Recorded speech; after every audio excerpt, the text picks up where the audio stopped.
Eh, Perkenalkan, nama saya Rajid Al-Nujud sebagai Ketua Umum Komisariat Fatmawati periode 2021-2022. Pertama-tama saya pengen mengucapkan terima kasih banyak yang sebesar-besarnya kepada seluruh teman-teman yang hadir pada kesempatan kali ini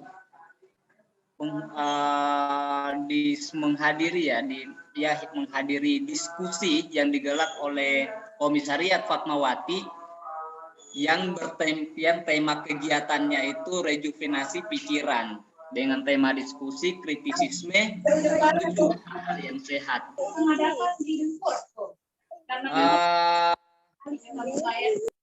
Ini tentu merupakan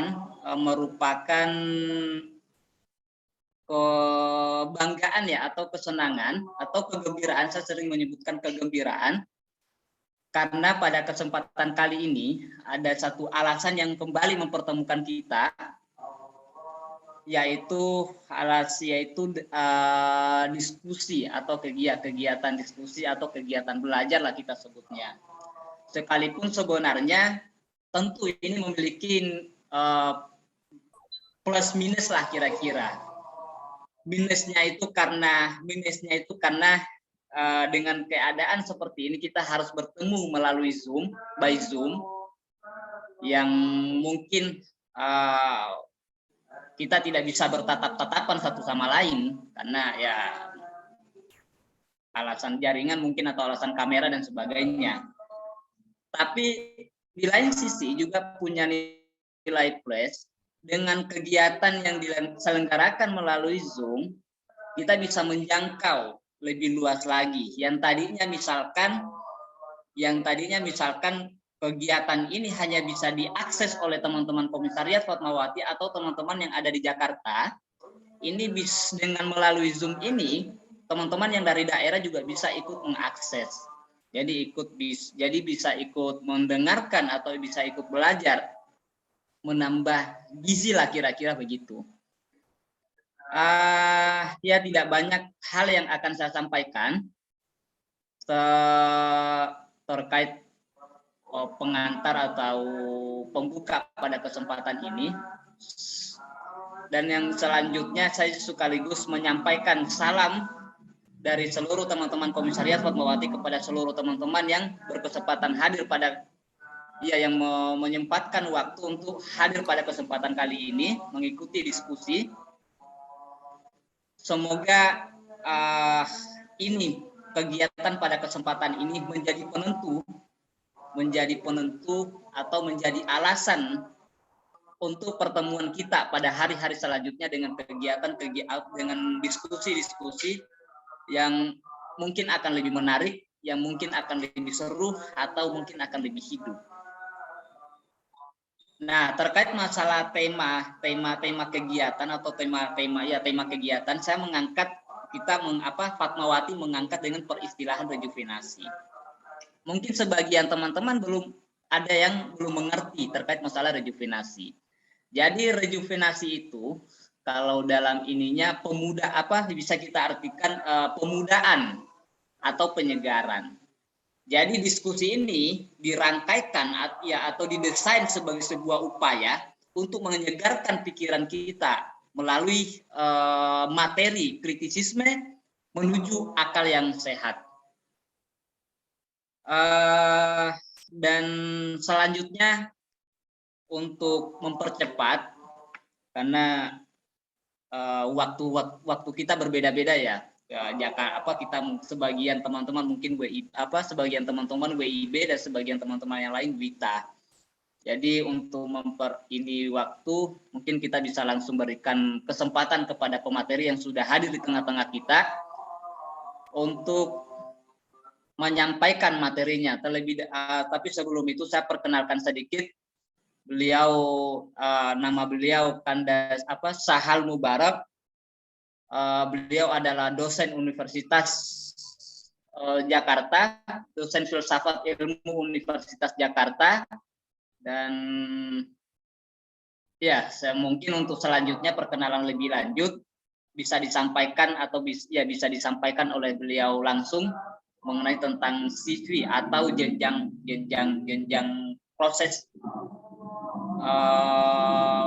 belajarnya lah kira-kira selama dia menjadi mahasiswa, saat dia masuk di berorganisasi dan sebagainya mungkin.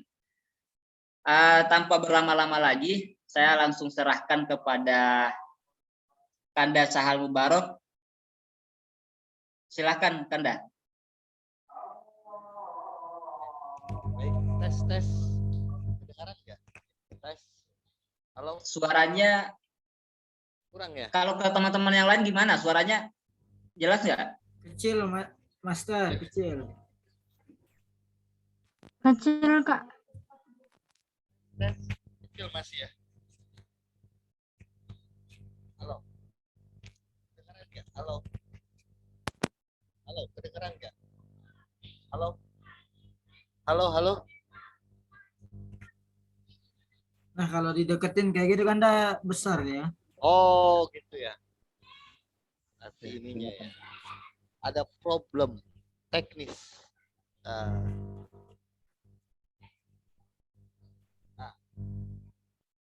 Kedengeran nggak? Halo, tes. Halo. Kedengaran kan? Kedengeran ya?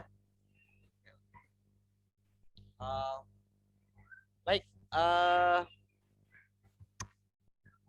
Bismillahirrahmanirrahim. Assalamualaikum warahmatullahi wabarakatuh. Bentar.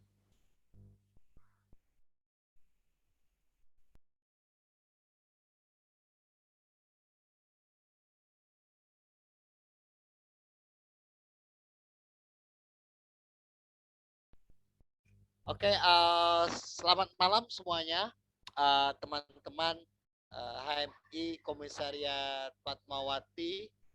Terima kasih sebelumnya buat kesempatannya ya, untuk saya berbagi lah, sharing tentang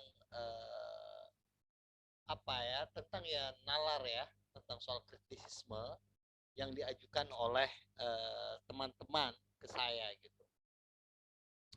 Sebelumnya saya mau cerita sebelum saya masuk ke soal materi ini ya. Saya ini dulu besar saya itu di UIN ya, UIN Jakarta ya. Saya ini S1 saya filsafat di UIN, Syarif Hidayatullah Jakarta. Saya masuk HMI itu karena saya ingin mengembangkan diri saya saja, itu saja waktu itu di pikiran saya. Saya ingin bisa berorganisasi, saya ingin menjadi aktivis, saya ingin menjadi orang kayak kakak senior-senior saya yang menjadi ketua BEM, yang hebat-hebat, kira-kira gitulah. Karena saya awal saya masuk itu saya adalah santri gitu ya. Saya baru keluar dari pesantren dan saya masih cukup lugu dan oneng gitu kira gitu ya. Jadi saya mengikuti saja. Nah, kebetulan lingkaran saya ikut kajian di Formaci, kemudian di beberapa kajian studi di UIN di S1 saya. Nah, saya di HMI sebenarnya tidak terlalu aktif. Ya, saya bukan aktivis dalam artian pengurus HMI struktural. Saya di HMI hanya sekedar punya legalitas saja. LK1 kira-kira gitu ya. Selebihnya I have no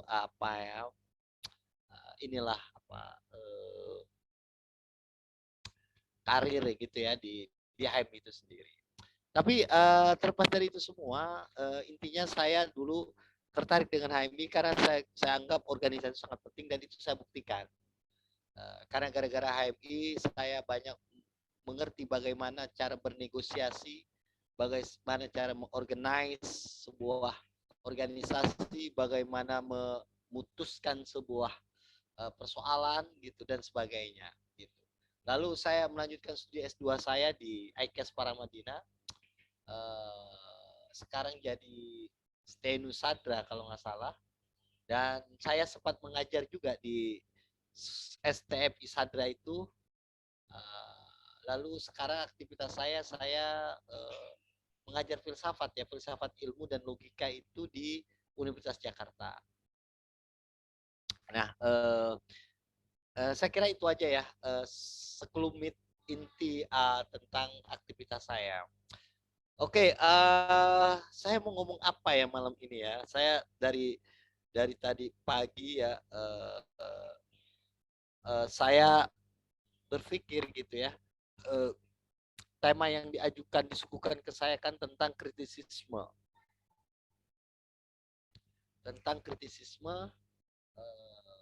menuju akal yang sehat.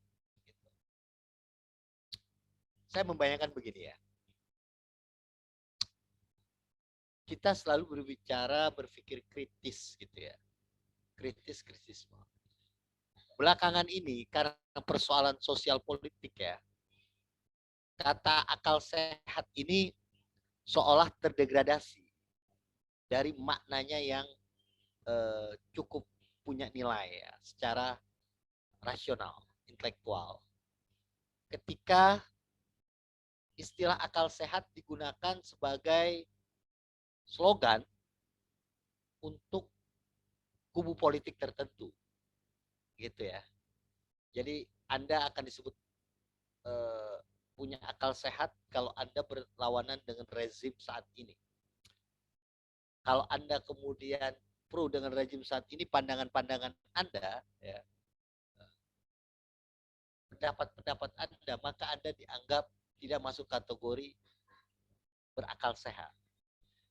Jadi istilah akal sehat belakangan saya amati ini terdegradasi dan terdelegitimate ya, oleh kepentingan politik. Nah, saya kira menarik tema yang diambil malam ini, rejuvenasi, penyegaran, ya, penyegaran kembali pikiran itu, yaitu kritisisme menuju akal yang sehat. Artinya kita harus kembalikan saat ini akal sehat ini kepada makna hitoh awalnya, yaitu akal sehat dalam artian daya pikir nalar yang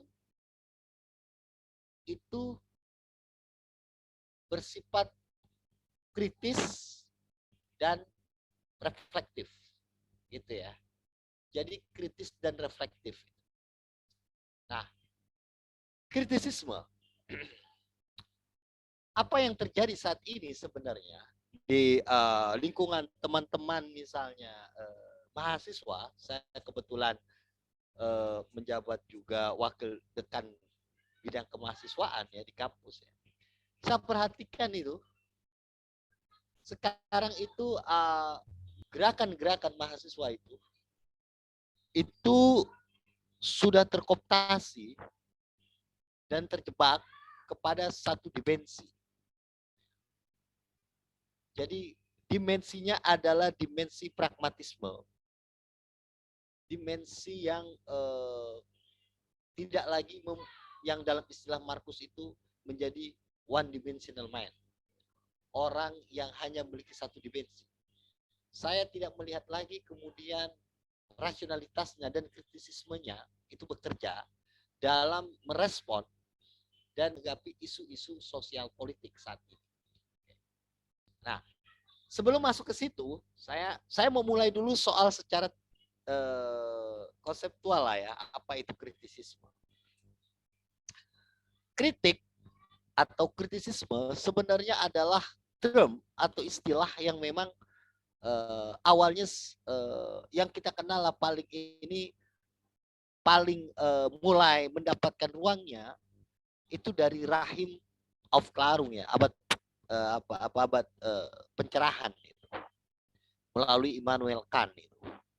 Kantianisme, Kant itu mengintroduce istilah kritisisme sebagai cara berpikir yang itu tidak bersifat dogmatis, bahkan kalau perlu adalah bisa bebas dari dikte dan kooptasi pandangan-pandangan orang lain di luar kesadaran diri sendiri, subjek. Gitu.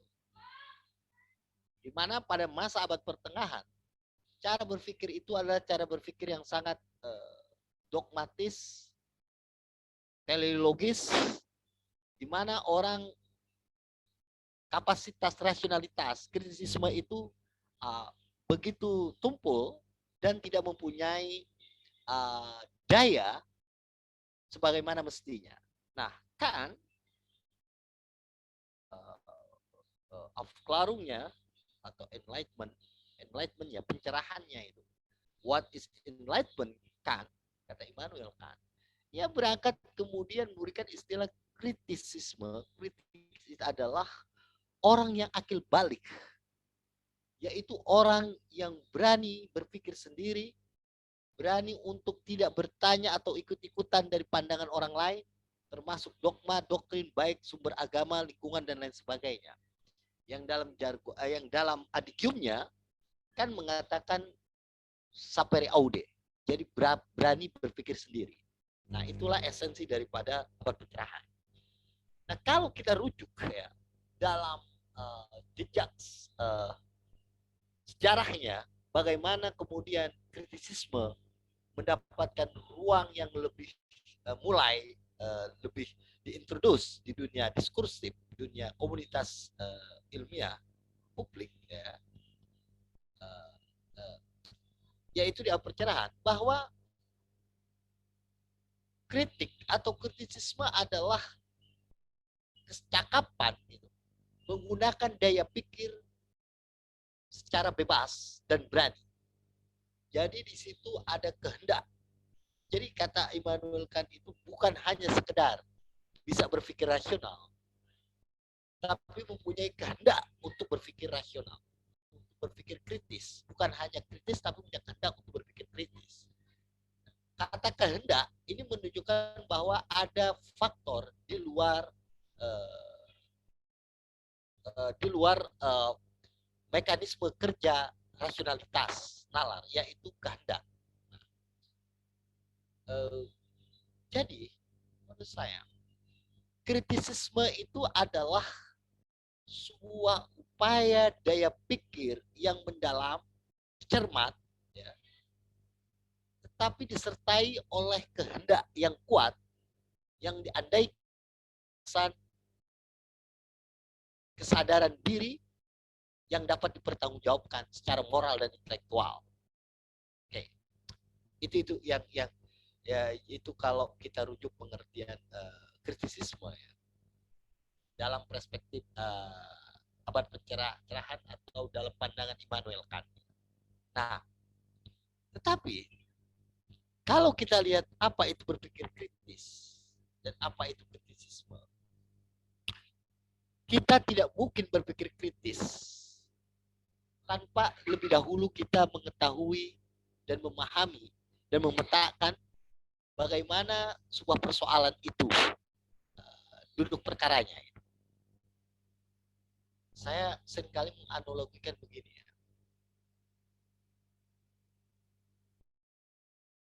Berpikir kritis itu seperti dokter mendiagnosa pasien. Pasien itu ditanya itu, di interview itu. Sejak kapan panas? Sebelumnya makan apa? Dan lain sebagainya. Jadi setelah diagnosa, baru kemudian dikategorisasi dan dianalisa. Setelah dianalisa, baru dilihat apa kemudian persoalannya. Itu loh. Karena buat saya, esensi daripada kritik dan kritisisme adalah menyibak, mengungkap kekurangan dan kelemahan dari sebuah argumentasi. Kekurangan dan kelemahan dari sebuah policy kebijakan. Itu esensi daripada kritik. Jadi, kalau Anda bicara kritisisme menuju akal yang sehat, Anda harus mempunyai cara berpikir bernalar yang sehat, yang tepat dan logis gitu.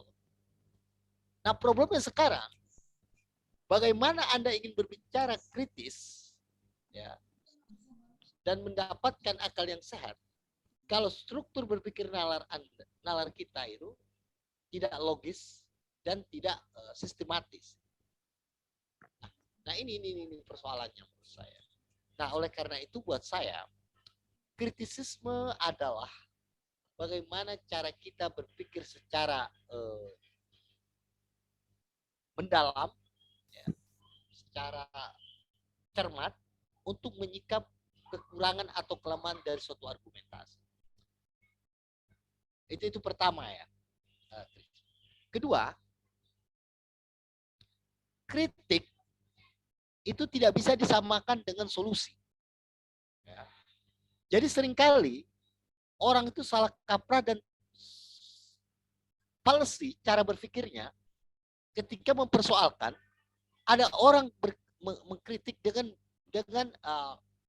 cibiran, kalau jangan hanya bisa mengkritik, kasih juga solusinya. Apa solusinya? Jangan kritik saja. Saya kira ini adalah polisi berpikir, polisi penalaran yang palsi, yang sesat. Mengkritik itu berbeda dengan solusi. Justru solusi adalah ya, hasil atau akibat daripada kritik. Jadi bagaimana Anda ingin mendapatkan solusi kalau Anda belum mengurai kekurangan dan kelemahan dari sebuah masalah? Sama seperti analogi dokter tadi. Bagaimana dokter mau ngasih solusi, mau ngasih resep, sebelum dia mengetahui duduk persoalannya? Gitu loh. Kan nggak mungkin kamu datang, pasien datang, kamu datang ke dokter, dokter langsung ngasih resep. Resep itu kan solusi.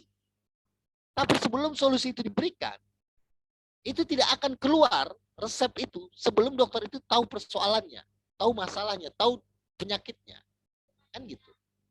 Bagaimana kita mau bicara solusi kalau kita tidak tahu kekurangan dan kelemahan dari kebijakan atau dari satu argumentasi atau masalah gitu. Jadi, kritik itu jauh lebih penting daripada solusi. Justru dengan kritik itulah Anda bisa menemukan solusi yang tepat. Itu poin saya yang kedua. Jadi ada salah kaprah orang memahami antara kritik dengan solusi. Lebih sulit ya, mengkritik daripada memberikan solusi. Kenapa? Karena mengkritik itu adalah butuh kemudian kecermatan cara Anda mengajukan, merumuskan sebuah pertanyaan. Sehingga pertanyaan Anda itu menggugat dan menyibak kekurangan dan kelemahan dari suatu argumentasi atau sebuah kebijakan. Itu lebih sulit ketimbang Anda mengasih solusi. Ketika kekurangan dan kelemahan suatu argumentasi Anda ketahui, maka solusi itu dengan mudah Anda akan temukan gitu loh. Jadi yang sulit itu mengkritik dalam makna sesungguhnya daripada memberikan solusi. Itu loh. Anda kalau tanpa kritik, tanpa kritisisme, langsung memberikan solusi, itu akan terjebak pada palsi dan kesesatan nalar, bahkan cenderung itu bukan menjadi solusi, bahkan menjadi masalah baru. Gitu. Nah ini yang menurut saya perlu dimaknai lebih lebih cermat gitu. Dan kritik itu harus dibedakan juga dengan komplain. Kritik itu butuh otak, kritik itu butuh nalar, kritik itu butuh kecermatan, kritik itu butuh refleksi. Kalau komplain itu cukup mengeluh, itu bukan kritik, itu namanya mengeluh gitu. Ya. Jadi menjadi orang kritis itu tidak mudah karena dia dibutuhkan yang daya pikir, kedalaman, kecermatan, refleksi dan analisa yang kuat. Tanpa itu Anda tidak akan melihat sebuah kekurangan dan kelemahan dari suatu argumentasi. Gitu. Nah itu yang saya maksud dengan kritisisme. Nah itu poin saya yang kedua. Oleh karena itu, kenapa saya katakan, saya ucapkan bahwa solusi itu adalah bonus kira-kira gitu. Dia akan Anda temukan ketika Anda sudah tahu duduk masalah.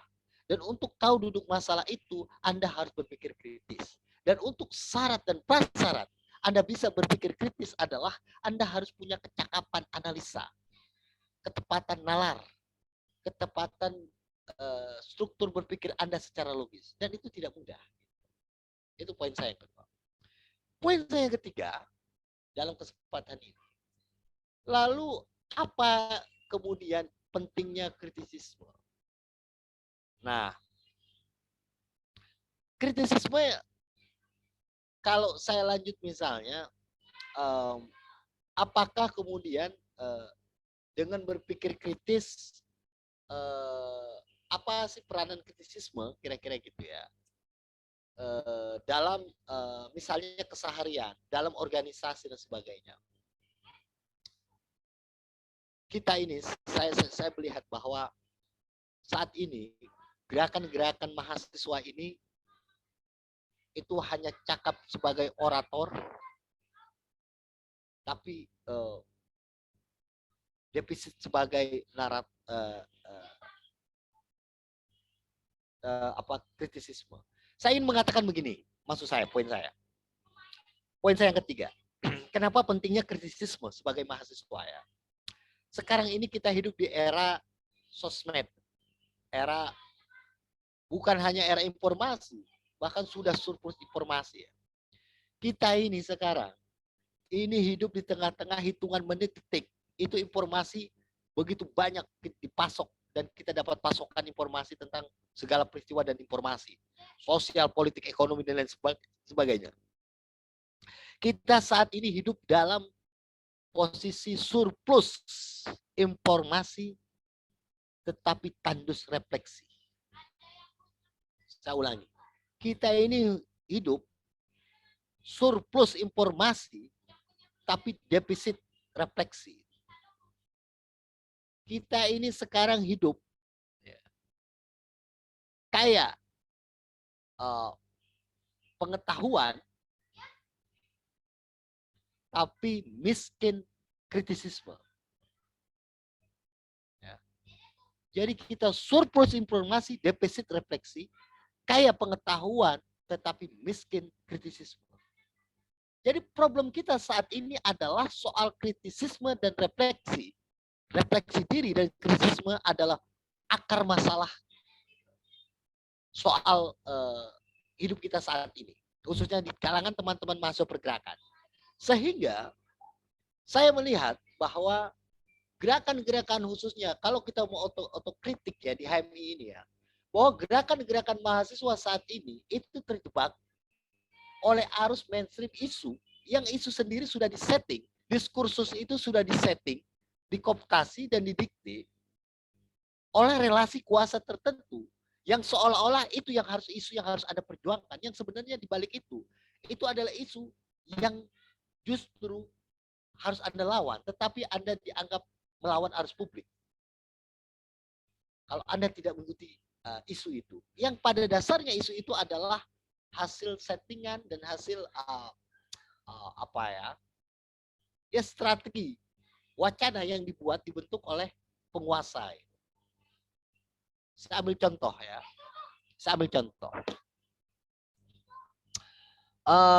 Isu terakhir itu isu misalnya mahasiswa anak UI, BEM UI kalau nggak salah ya. Dia menulis kata-kata meme Jokowi lab service itu. Jokowi hanya sekedar lipstick sekedar lab service saja, dia hanya sekedar basa-basi saja kebijakannya. Ya. Itu dibully habis-habisan. Dianggap Anda ini nggak tahu kebijakan, Anda ini baru kemarin sore dan sebagainya. Anda bayangkan coba, betapa gagap dan cemasnya rezim terhadap gerakan mahasiswa yang dianggap itu dangkal, yang menurut saya itu adalah satire yang harusnya direspon secara kritis. Bahwa ucapan ya, meme yang dibuat oleh teman-teman mahasiswa itu, teman-teman Anda itu, sebenarnya adalah semacam satire, sindiran bahwa ada banyak aspek yang ini sekedar kamuflase, sekedar basa-basi yang pada dasarnya itu masih banyak persoalan. Kan itu sebenarnya. Tapi langsung dibully, langsung diajar, dan saat itu kemudian semua informasi, semua media seolah menyudutkan tindakan mahasiswa ini, seolah-olah mahasiswa ini sekarang menurun, tidak punya kritisisme, tidak ada isinya, tidak ada bobotnya, dan sebagainya. Anda bayangkan coba. Sehingga secara tidak langsung membuat orang itu mahasiswa takut untuk bergerak, takut untuk sedikit bersifat kritis karena dibully sekarang oleh buzzer, oleh netizen dan lain sebagainya. Jadi menurut saya kita ini sekarang hidup dalam suasana yang sangat mencemaskan karena kita surplus informasi, surplus pengetahuan, tetapi kita defisit refleksi dan defisit kritisisme. Nah, akar untuk menyelamatkan adalah refleksi kesadaran diri, ya, diri kita, gerakan mahasiswa ini, cara berpikir kita untuk menyelamatkan ya generasi dan isu itu, tak ada cara lain kecuali kita harus berpikir kritis. Dan esensi kritis adalah berpikir menyibak kekuatan dan kelemahan dari suatu argumentasi ataupun dari sebuah polisi kebijakan. Terakhir, sebelum masuk ke sesi diskusi, saya mau mengatakan bahwa kritisisme itulah yang akan menjaga marwah kita sebagai Anda sebagai mahasiswa untuk bisa selalu independen. Ya, saya ulangi, hanya dengan kritisisme Anda mempunyai karakter, mempunyai sikap dan independensi. Tanpa kritisisme, Anda tidak akan punya identitas sebagai gerakan muda, sebagai generasi muda, gerakan mahasiswa yang cukup disegani untuk mempengaruhi dan bisa menjadi ragi bagi lingkungan sekitar Anda untuk melakukan perubahan secara sosial, politik dan intelektual khususnya. Saya kira itu ya pengantar dari saya. Saya lebih asik kita diskusi banyak hal. Kita diskusi, kita pelur aja. Kira-kira poin saya ingin mengatakan bahwa akal sehat itu sekarang sedang mengalami degradasi, terdelegitimasi oleh pihak-pihak tertentu, menjadi pragmatis, maknanya menjadi pejoratif, seolah-olah akal sehat hanya bagi mereka yang anti rezim, mereka yang pro rezim pendapatnya dianggap tidak berakal sehat, yang pada dasarnya akal sehat itu adalah cara berpikir menempatkan pada nalar dan pada tempatnya yang seharusnya, yaitu kritis, analitik, mendalam, dan mampu menjebak kekurangan dan kelemahan dari sebuah argumentasi atau dari sebuah policy atau kebijakan dari sebuah rezim ataupun sebuah organisasi. Saya kira itu. Nah, itulah saya kira yang harus kita pegang saat ini. Dengan kritisisme, sebagai tambahan sebelum saya lupa, kritisisme juga harus ditopang oleh literasi. Nah, ini juga saya melihat ada defisit literasi dari teman-teman mahasiswa. Teman-teman mahasiswa sekarang ini adalah bergerak, kalau aktivis dulu itu minal kiroh ila simaiyah. Kalau sekarang itu minas simaiyah dari gerakannya itu adalah paradigmanya adalah pengetahuannya hanya berdasarkan informasi parsial, berita sepotong-sepotong, kemudian tidak reflektif, kurang reflektif, kemudian juga berdasarkan mendengar, tapi tidak diikuti dengan membaca dan menelaah secara langsung. Ini juga problem menurut saya, yang menjadi kenapa gerakan mahasiswa ini menjadi cenderung mandul ya, boleh dikatakan. Bahkan bukan hanya mandul, potensi hamilnya pun bermasalah gitu rahimnya. Karena sedari awal sudah terkena yaitu sudah tidak lagi literasinya kurang, refleksinya nggak ada gitu ya. Lebih banyak kepada hal-hal isu-isu yang sifatnya banalitas dan penuh dengan permukaan, pinggiran, kepalsuan dan lain sebagainya. Saya kira itu aja sebagai pengantar, Bung Rajib. Mungkin terima kasih.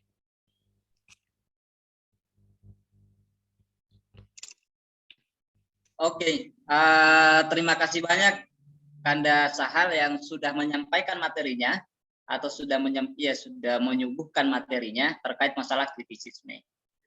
Begitu banyak poin sebenarnya atau begitu padat sebenarnya yang disampaikan dan yang sangat memukau juga, sangat memukau yang di akhir itu adalah ketika beliau menganggap bahwa kritisisme ini menjadi dapat menjadi identitas lah kira-kira. Artinya bahwa dengan misalkan dengan tidak adanya kritisisme di dalam diri kita atau di dalam kepala kita, atau daya kritis itu kumpul di dalam kepala kita sebagai seorang mahasiswa, maka dengan sendirinya kita tidak akan berkarakter atau menistayakan bahwa karakter kita sebagai mahasiswa atau karakter gerakan mahasiswa atau karakter seorang aktivis lah kira-kira mungkin itu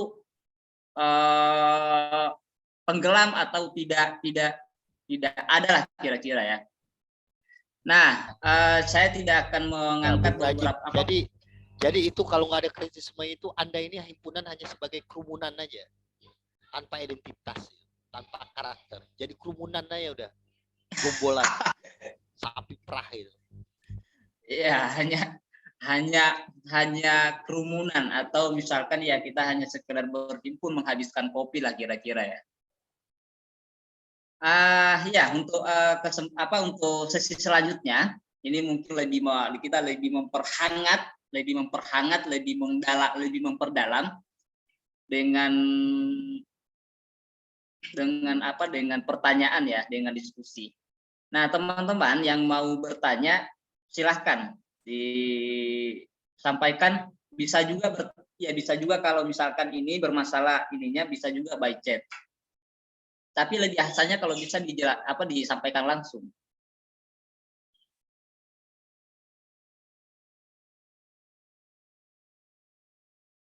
Halo teman-teman semua. Lagi tidur. Oke, saya. Nah, Jamal mau bertanya? Ya sedikit. Oke, silakan. Ini saya persoalan kritisme tadi yang dijelaskan oleh Kanda Sahal. Emang benar sih sekarang ini rata-rata ya. Suaranya bisa ditambah volumenya. Halo. Udah jelas nggak sih? Ya, oke, silakan. Yang berajib.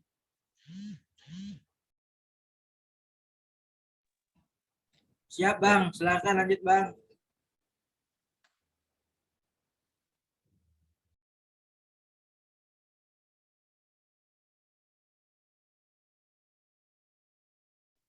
Halo Jamal, apalagi jaringannya lagi bermasalah atau ya sembari menunggu Jamal mungkin ini yang lain ada yang mau bertanya?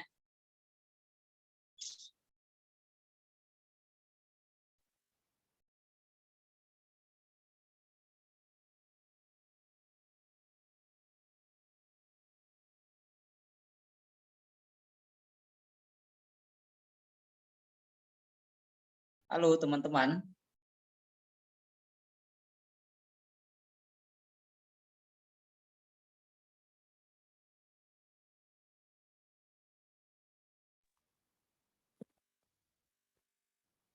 Karena berhubung belum ada yang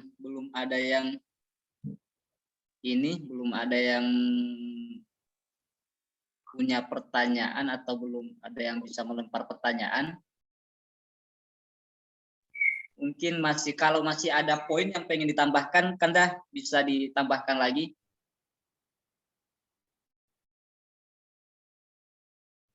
Oke. Atifa Master mau nanya. Oh iya. Silakan. Terima kasih sebelumnya Tung Rajib. Terima kasih juga Kanda Sahal atas materinya. Mungkin saya nggak tahu ya ini dikategorikan pertanyaan atau bagaimana, mungkin diskusi dikit tentang pernyataan Kanda tadi bahwa ada yang ya halo, suara saya jelas tuh? Suara ya jelas. Ya, tadi kan terkait bahwa ada yang mempermasalahkan ketika seseorang memberikan kritik tetapi tidak dapat memberikan solusi. Mungkin saya salah salah menangkap atau bagaimana, mungkin nanti Anda bisa mengkonfirmasi. Yang saya tangkap tadi salah satunya itu dianggap sebagai falasi ketika kita memberikan kritik tapi tidak mampu memberikan solusi, dengan analogi dokter yang dokter hanya bisa memberikan solusi ketika dia tahu permasalahannya. Dia maksudnya ketika pasien datang mengatakan apa keluhannya, baru dia dapat memberikan solusi. Tapi menurut saya tidak masalah pernyataan orang ketika dia mempertanyakan solusi atas kritik yang diberikan. Karena kritisisme, sependek pengetahuan saya, dia tidak hanya mampu mengkritisi tapi juga memberikan solusi. Dengan analogi dokter tadi, lebih tepatnya bahwa dokter dia mampu mengetahui apa problem yang disampaikan oleh pasien, sekaligus dia akan mengetahui solusi apa yang dapat dia berikan dari keluhan pasien tersebut. Jadi pada saat yang bersamaan, kita mampu memberikan kritik ketika kita melihat problem dalam masyarakat, sekaligus kita juga mampu memberikan solusi. Di situ titik kritisisme menurut saya. Jika kita hanya mampu mengkritik tanpa memberikan solusi, tidak ada bedanya dengan orang yang mengeluh saja, sebagaimana Kanda sebutkan tadi. Ya, segitu saja mungkin kan. Terima kasih sebelumnya. Oke, sama-sama. Wah, ini lebih ke sanggahan atau antitesa sebenarnya terhadap pernyataan Kanda terkait masalah kritisisme tadi ya, poin kritisisme bahwa dia tidak harus memberikan solusi pun ada ketika solusi yaitu bonus lah kira-kira. Tapi menurut Atifah Zahra bahwa ya tanda kritisisme itu adalah ketika dia bukan hanya sekedar mampu memberikan sanggahan atau mampu menegur lah kira-kira atau memberikan kritik kira-kira, tetapi sekaligus memberikan solusi. Jadi kok apa ya, inheren lah kira-kira dengan soal itu. Nah, untuk menanggapi persoalan itu, saya persilahkan Kanda Sahal. Silakan Kanda. Oke, halo, kedengeran ya? Halo, halo, kedengeran ya? Siap, Iya, Kanda, kedengeran. siap. Oke, makasih Atifah Zahra, bagus sekali ininya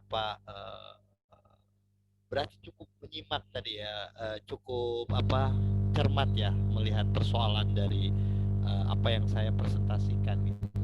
Jadi begini, saya bilang tadi, Anda harus lihat dulu esensi kritik itu apa. Bahwa hakikat esensi dari kritik itu adalah menyibak, mengungkap kekurangan dan kekurangan atau kelemahan dari sebuah argumentasi itu. That's it. Itu kritik tugasnya. Bahwa kemudian ada solusi atau plus atau minus solusi, itu hal lain gitu loh. Tapi yang saya persoalkan, Anda tidak bisa mempersoalkan orang yang dia mengajukan kritik yang cukup mendalam dan mendasar, tapi Anda tuntut dia juga harus memberikan solusi sekaligus. Itu gak fair, dan itu bukan tugasnya seorang kritikus gitu. Jadi kritik itu ya esensinya penyimpan, dan itu lebih sulit dari sekedar memberikan solusi. Kalaupun analogi dokter, artinya dokter itu karena tugasnya memberikan solusi, tetapi kan solusi itu nggak bisa kemudian dokter berikan kalau tidak ada kemudian daya untuk mendiagnosa duduk persoalan itu, menganalisa. Sama begini, contoh selain dokter misalnya konsultan. Konsultan itu dia akan menelaah dan akan mengkritik kebutuhan customer-nya itu, mitranya itu. Dia akan telusuri kekuatan dan kelemahan dari produk pemasarannya itu. Tapi sekaligus dia akan memberikan solusinya, gitu loh. Tetapi jangan dituntut misalnya kalau kapasitasnya, profesinya di luar dokter, kita sebagai publik, misalnya kita mengkritik pemerintah. Anda sebagai mahasiswa mengkritik kebijakan kampus, kebijakan Kemendikbud, tapi Anda dituntut untuk memberikan solusi. Itu kan fallacy dan gila, PA itu saya bilang. Gak ngerti itu. Itu loh. Jadi esensi kritik, tugas kritik, kalau mahasiswa mengkritik dan itu argumentasinya jelas gitu ya. bahwa ada kekurangan, ada dampak sosial politik yang bisa merugikan rakyat banyak orang secara ekonomi maupun politik, merugikan masyarakat dari kebijakan sebuah rezim, pemerintah atau kampus. Jangan kemudian Anda nyuruh saya memberikan solusi. Saya ini mahasiswa, bukan dokter, bukan konsultan gitu loh. Jadi dilihat konteksnya juga. Sebaliknya, kalau saya ke dokter, dokter hanya mendiagnosa tapi nggak memberikan resep, ya saya akan kritik. Saya bayar Anda itu bukan hanya Anda mengkritik yang menganalisa, tapi juga memberikan solusi. Saya membayar konsultan, Anda bukan hanya mendiagnosa persoalan, kelemahan perusahaan saya, tapi Anda harus juga memberikan solusi kan gitu. Jadi maksud saya, esensi kritik itu adalah menyibak kekurangan dan kelemahan dan semua argumentasi. Tapi jangan kemudian Anda tuntut saya juga ketika mengkritik. Itu harus juga memberikan solusi. Dan tidak ada rumusan kemudian yang dipenisik, yang disebut kritik ataupun kritisisme adalah tidak hanya mengungkap kekurangan kelemahan, tapi juga memberikan solusi. Saya kira itu palasi nalar itu. Karena tidak ada kaitannya kritik dengan solusi. Solusi adalah pilihan, opsional. Lo mau pakai atau tidak, kritikan gue sebagai solusi itu terserah. Tapi gue akan mengungkap itu. Bahwa argumentasi lo lemah. Argumentasi lo itu tidak logis. Persoalan, lo mau kemudian memperbaiki, menjadikan sebuah solusi atau tidak, itu opsional. Gitu. Jadi kamu memberikan, saya memberikan analogi dokter itu kan sederhana. Tetapi kamu jadikan sebagai definisi kritisisme dengan profesi dokter itu, bahwa antara memberikan persoalan sekaligus solusi bagian dari kritisisme, justru di situ palasi saya kira. Anda menghubung-hubungkan, mengkait-kaitkan sesuatu yang nggak ada kaitannya gitu loh. Saya kira itu. Sama lah konsultan dokter, sama. Justru kalau dia nggak memberikan solusi, ya percuma saya bayar. Gitu loh. Tapi yang saya maksud esensi kritik itu tetap pada tempat hikmahnya dia. Menyikap kekurangan dan kelemahan. Jadi kalau Bung Rajib dengan teman-teman mengkritik kebijakan pemerintah Kemendikbud soal kekerasan seksual itu, Permendikbud 3021 yang sedang ramai, bahwa Anda kemudian menolak itu misalnya, dengan alasan argumentasi Anda yang kuatnya adalah ada lemah di situ, ada celah. Jangan kemudian Rajib dengan teman-temannya, kalian semua dituntut juga memberikan solusinya apa. Mahasiswa jangan kritik saja. Mahasiswa harus berikan solusi. Loh, gue tuh lo bayar pajak dan Anda harus memberikan solusi pemerintah. Saya membantu Anda melalui kritik gitu loh. Itu esensi kritisisme. Oke, saya kira itu aja. Mungkin ada tambahan. Oke. Oke, terima kasih banyak atas jawabannya. Gimana Atifah? Masih ada yang ini? Apa cukup jelas jawabannya? Oke. Teman-teman yang lain masih ada yang punya pertanyaan? Atau ada yang mau bertanya?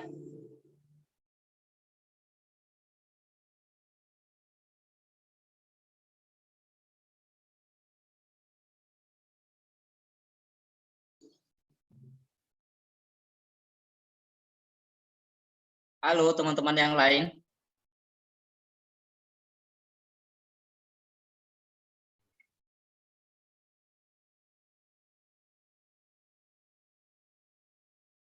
Jamal yang tadi mau bertanya. Gimana Jamal? Udah bisa disampaikan?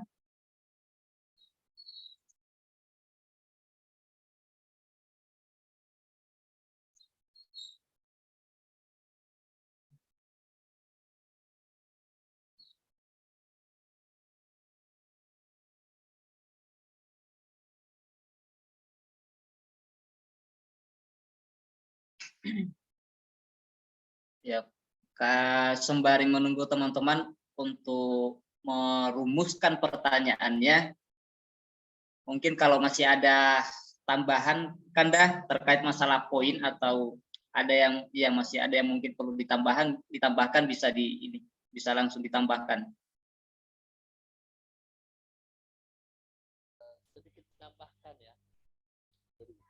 tapi ada persoalan. Sorry, suaranya tidak kedengaran, Kanda.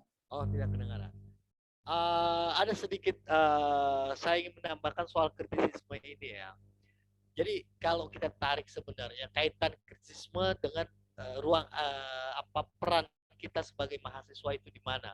Sebagai agent of change gitu ya. Agen perubahan sosial gitu ya. Social of change gitu ya. Di mana sebenarnya? Jadi begini, kritisisme yang Anda bangun itu, yang kita bangun adalah kritisisme tidak dalam artian kritik hanya logis saja. Saya kira kritiknya itu harus didasarkan kepada kritik berdasarkan refleksi terhadap fenomena sosial. Sehingga apa yang Anda kritik adalah merepresentasikan kemudian keresahan sosial, keresahan publik. Jadi isu yang Anda tangkap, isu yang Anda perjuangkan itu dengan kritisisme Anda adalah isu yang benar-benar mewakili keresahan publik.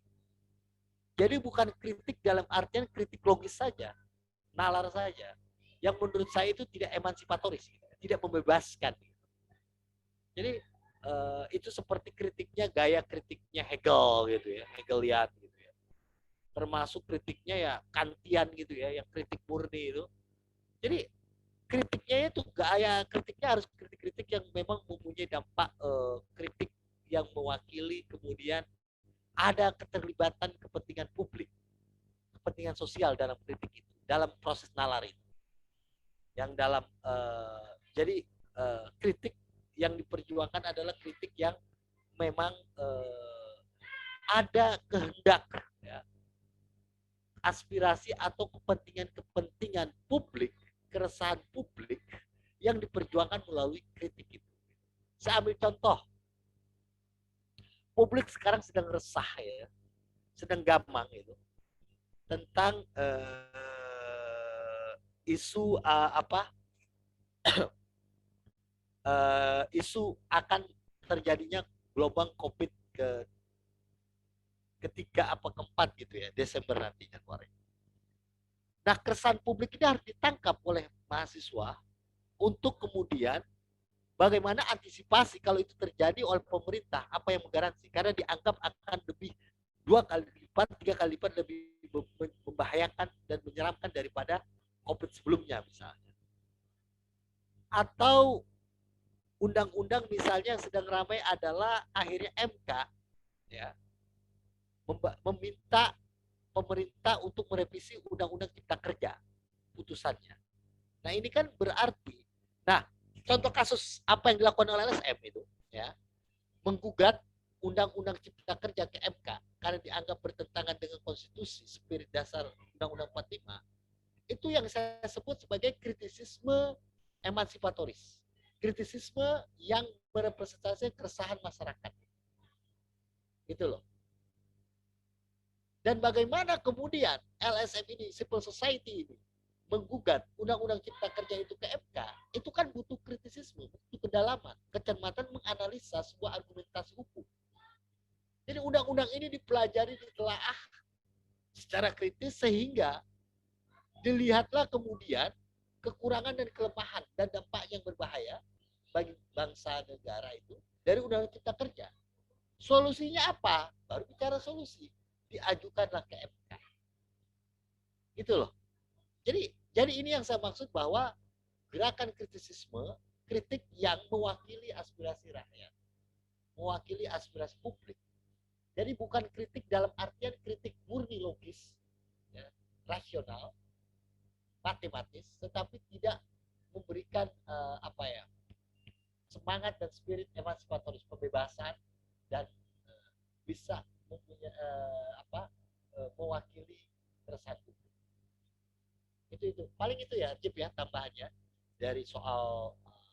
Jadi maksud saya, poin saya mengatakan bahwa kita ini jadi intelektual, jadi mahasiswa, jadi aktivis. Itu kritisisme kita jangan hanya kritisisme di altar ketinggian langit gitu, tapi tidak down to earth. Jadi apa yang kita perdebatkan, apa yang kita perjuangkan dari nalar berpikir kita ini harus merepresentasikan apa yang misalnya dari keresahan di tengah yang ada di publik itu. Jangan asik gitu secara teoritis yang sebenarnya publik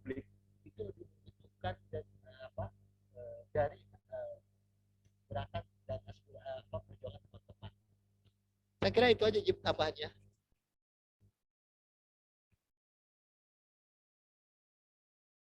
Oke, terima kasih banyak atas tambahannya. Ah, iya, kalau teman-teman gimana? Apa ada yang ingin bertanya?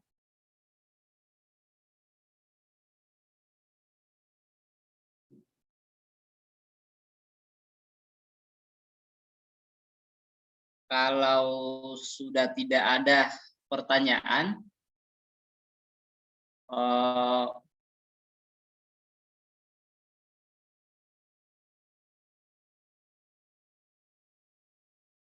ya, ada pertanyaan satu lagi dari Jamaluddin terkait masalah apakah kritisisme relevan untuk saat ini.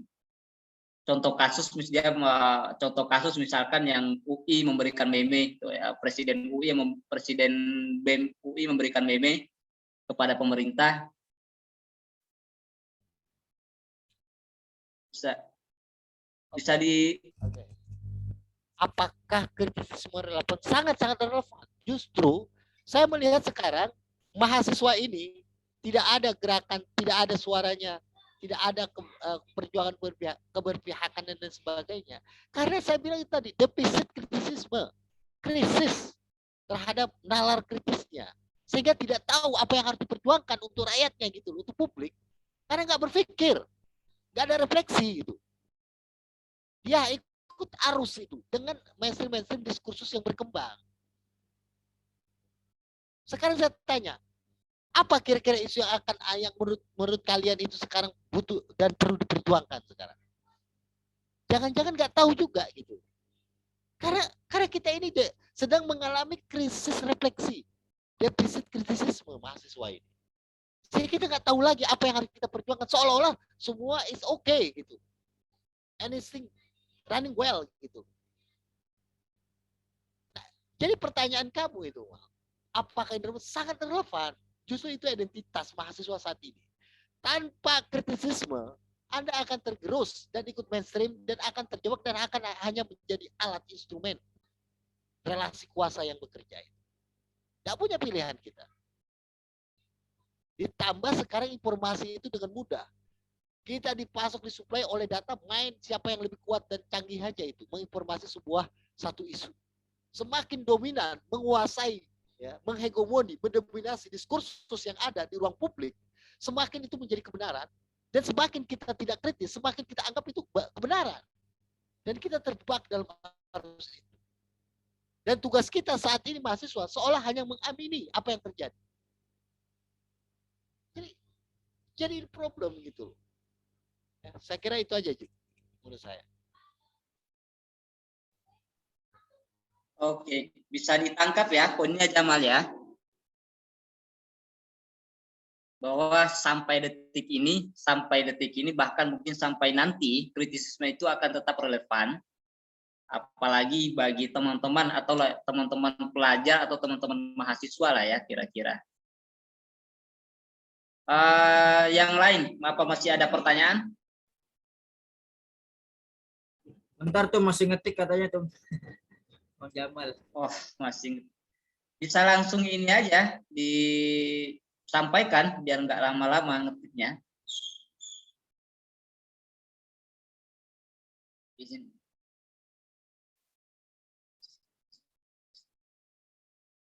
Ya, ada pertanyaan lagi kan dari Anwar Rafiuddin.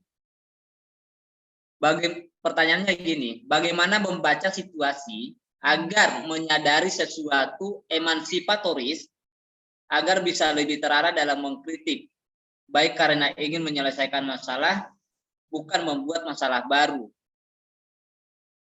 Kira-kira bisa di bagaimana membaca situasi? Bagaimana membaca situasi? Yang membaca situasi itu ada reflektif ya. Reflektif itu Anda kemudian mencoba menangkap ya. Fenomena apa yang menjadi keresahan itu bisa melalui bacaan Anda, melalui berita. Pengamatan observasi Anda melalui peristiwa itu. Kemudian Anda renungkan, Anda refleksikan itu. Dari itu kemudian Anda coba lihat apa fenomena yang terjadi.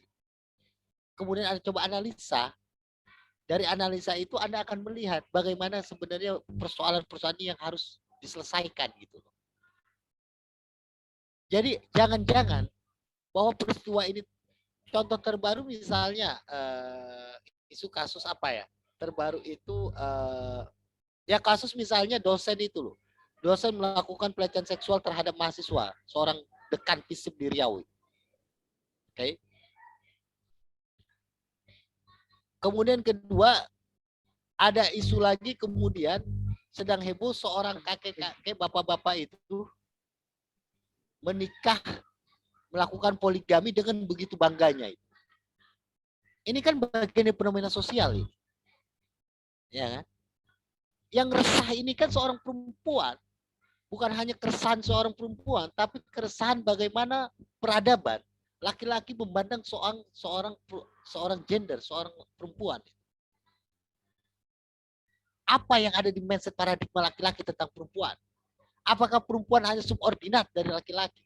Sementara peradaban telah berubah. Banyak contoh kasus eksekutif muda, bahkan menteri, itu seorang perempuan yang gak kalah canggih dan berprestasinya dibanding laki-laki. Kenapa dia masih disubordinat secara naif, hanya sebagai objek, ya, saya sebagai objek tapi tidak sebagai subjek misalnya. Nah, hal-hal semacam itu kan bentuk refleksi. Nah, dari gerakan-gerakan itu apa yang Anda bisa lakukan? Anda misalnya melakukan advokasi program, misalnya advokasi tentang pentingnya edukasi tentang kemuliaan perempuan misalnya dalam perspektif filsafat atau agama misalnya. Kayak gitu-gitu gitu loh. Jadi nah artinya kritisisme Anda melihat dua isu kejadian peristiwa yang ada itu didasarkan oleh yang disebut adalah emansipatoris, artinya memberikan kebebasan emansipatoris, pembebasan yang dapat dipertanggungjawabkan secara moral dan mewakili keresahan publik gitu loh. Ini tuh contohnya gitu. Oke, saya kira itu aja Jip. Dan banyak contoh lain.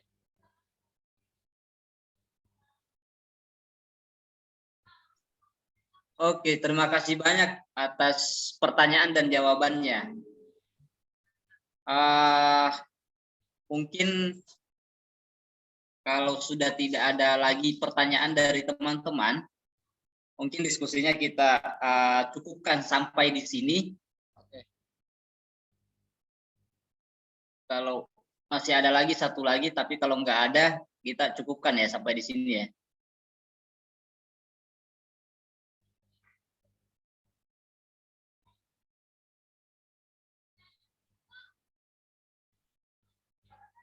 Oke, karena tidak ada lagi, saya rasa diskusinya kita cukupkan sampai di sini. Terima kasih banyak buat teman-teman semua. Terima kasih banyak juga buat Kanda Sahal Mubarok yang sudah menyempatkan waktunya di tengah-tengah kesibukannya untuk menghadiri undangan untuk berdiskusi bersama dengan teman-teman. Iya, terkait masalah materi tadi, saya tidak cukup sanggup ya untuk memberikan kesimpulan, tapi intinya bahwa soal kritisisme akan selalu menjadi penting. Kalau saya menangkap ya, soal kritisisme akan selalu menjadi penting dan sangat-sangat penting 2 kali lipat bagi bagi teman-teman pelajar atau teman-teman mahasiswa, apalagi mereka yang mencoba untuk menginternalisasi sebuah kata agent of control, agent of change. Jadi itu selalu sangat penting karena akan menjadi hambar jadinya atau menjadi mungkin tidak terarah jadinya ketika tidak ditopang dengan kekuatan atau daya kritisisme. Kira-kira gitu. Untuk selanjutnya, sekali lagi saya ucapkan terima kasih banyak dan semoga ini bukan pertemuan terakhir seperti yang saya sampaikan di awal, bahwa semoga ini menjadi penentu untuk hari-hari selanjutnya kita bertemu dalam satu alasan dan dalam dalam kegiatan yang mungkin sama dengan tema yang berbeda. Paling itu yang saya sampaikan, hanya itu yang bisa saya sampaikan. Terima kasih banyak sekali lagi. Mohon maaf atas segala kekurangannya. Dan assalamualaikum warahmatullahi wabarakatuh. Waalaikumsalam warahmatullahi wabarakatuh. Ya, terima kasih semuanya, teman-teman.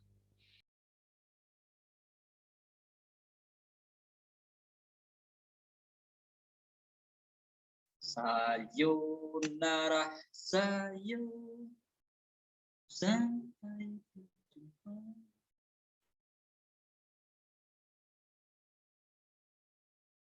Abang ngegunting. Oke, sama-sama.